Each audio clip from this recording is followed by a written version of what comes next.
श्रीनाथ जी के नेत्र नीचे क्यों रहते हैं? श्रीनाथ जी के नेत्र नीचे इसलिए रहते हैं, श्रीनाथ जी कहते हैं भैया हम सबको नहीं देखते, हमारी दृष्टि उसी पर पड़ती है जो हमारे चरणों में शरणागत हो। हमारी दृष्टि उसी पर पड़ेगी जो पूर्ण शरणागति से मुझको प्रणाम करे। एक कारण। दूसरा कारण क्या है? ये ठाकुर जी का गिरधर स्वरूप है। ठाकुर जी ने गिरिराज जी उठा रखे हैं और ठाकुर जी शिला के ऊपर खड़े हैं गिरिराज जी लेकर के, और ठाकुर जी जहाँ खड़े हैं ठीक शिला के सामने श्री राधा रानी खड़ी हैं, तो ठाकुर जी उन्हीं को निहार रहे हैं, इसलिए नेत्र नीचे। और तीसरा हम ब्रजवासियों ने एक भाव बनाया है, वो क्या है? श्रीनाथ जी कुछ वर्ष पहले गोवर्धन से नाथद्वार चले गए।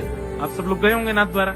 ठाकुर जी प्रकट हुए गोवर्धन में, लीला की ब्रजमंडल में, लेकिन चले गए नाथद्वारा। उसके पीछे भी कथा, एक अजब कुमारी नाम की एक सखी थी, उसके लिए ठाकुर जी आ गए थे। तो ठाकुर जी नाथद्वार आ गए। अब नाथद्वारा ब्रज से दूर तो है, ठाकुर जी को ब्रज की याद आती है, तो दर्शनार्थियों में कहीं मुझे कोई ब्रजवासी नहीं दिख जाए।